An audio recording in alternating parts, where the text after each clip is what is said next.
तो दोन दोन लेकरं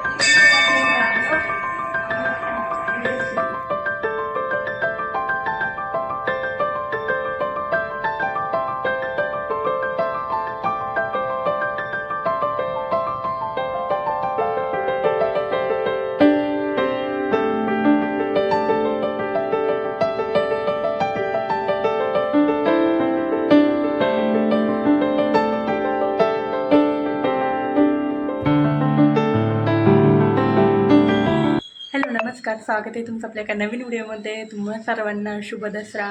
दसऱ्याच्या खूप साऱ्या शुभेच्छा. तर माझी घरात देवपूजा करून झाली. आता आम्ही चाललो गाडीला ओवळण्यासाठी. तर मग चला आपण आपल्या गाडीला ओवळून घेऊया. तर इथे बघा माझी देवपूजा चालू होती सकाळी सकाळी. तर नवरात्रीच्या 9 दिवस आपल्याला देवांची पूजा करता येत नाही. तर दसऱ्याच्या दिवशी सकाळी सर्वात पहिले आपल्याला तर पूजाच करायची असते बघा. तर इथे माझी तीच पूजा चालू होती. सर्व देवाऱ्यामधले देव वगैरे सर्व खाली घेतले. तर हे बघा आपले हे साईबाबा कसे दिसत आहे. तर सर्व देव खाली घेऊन सर्व छान प्रकारे आंघोळ वगैरे घालून त्यांना मस्तपैकी देवपूजा माझी चालू होती. तर मी सर्वात पहिले देवपूजा करून घेतली. मग नंतर गाडीला वगैरे वळलं आणि त्यानंतर मग बाकीच्या घरातील कामं जो काही स्वयंपाक वगैरे असेल ते. तर चला मग आता आपण पूजा करून घेऊया.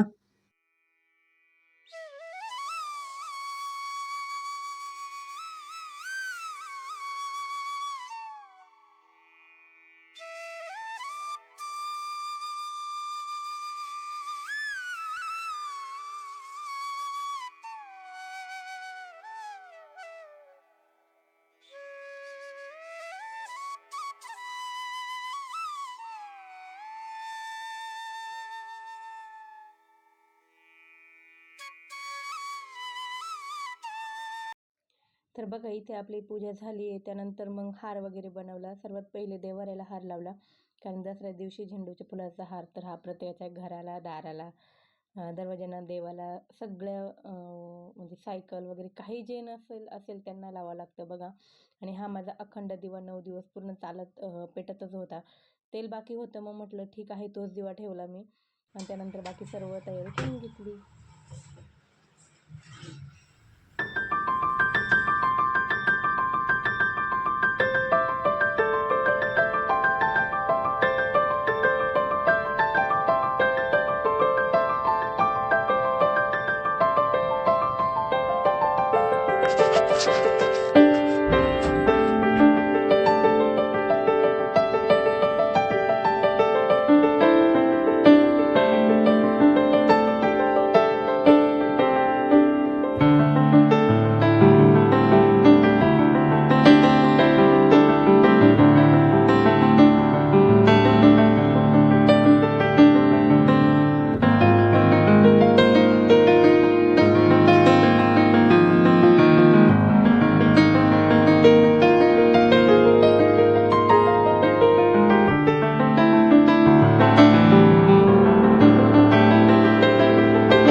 तर इथे बघा आमची पूजा चालू होती.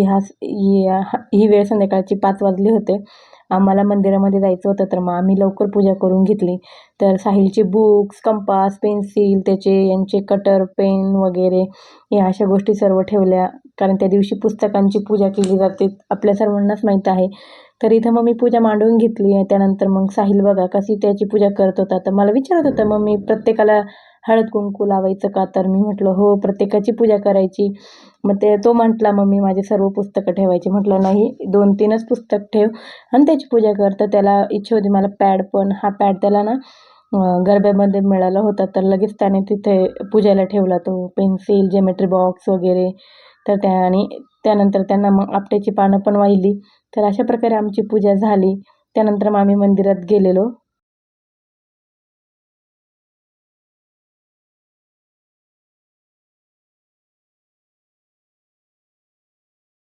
हॅपी दशेरा सगळ्यांना. तो 2-2 लेकरं.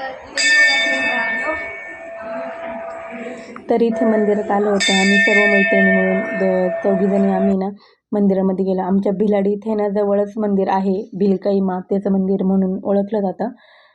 हायवेलाच आहे ते. तर आम्ही सुद्धा पहिल्यांदाच गेलो होतो तिथे, कारण की यापूर्वी आम्ही कधीच गेलेलो नव्हतो. मग म्हटलं चला सर्वजण सोबत जाऊया. तर आम्ही फुलं पण घेऊन गेलो आणि आपट्याची पानं पण घेऊन गेलेलो, जे की सोनं. तर मंदिर खूप मस्त आहे. मी पुन्हा तुम्हाला कधीतरी नक्की दाखवेल पुन्हा एकदा पूर्ण कसं आहेत, म्हणजे बाहेरून पण मंदिर कसं आहे ना ते सर्व मी तुम्हाला तुमच्यासोबत शेअर करेल. तर इथे बघा हा श्रेणय मैत्रिणीचा मुलगा आहे. तर तो मस्त खेळत होता मंदिरामध्ये.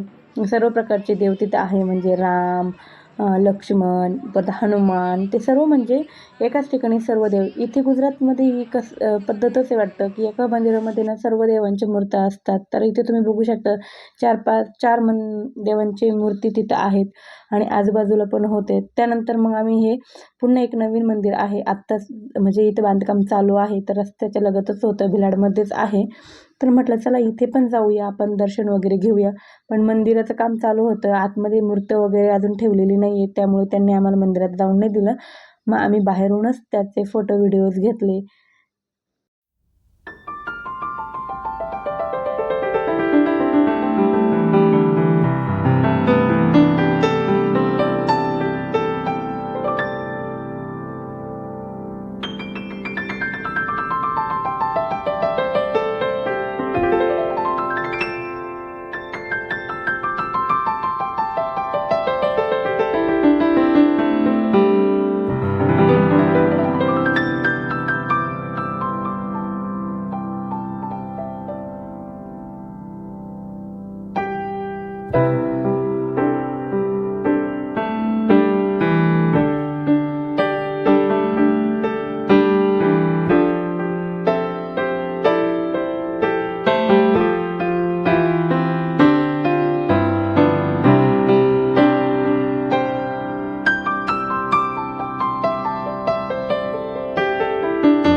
तुम्हाला हा व्हिडिओ कसा वाटला ते नक्की सांगा. व्हिडिओ जर आवडला असेल तर आपल्या चॅनलला लाईक करा, शेअर करा, सबस्क्राईब करा आणि पुन्हा भेटूया एका नवीन व्हिडिओमध्ये. तोपर्यंत बाय बाय आणि काळजी घ्या.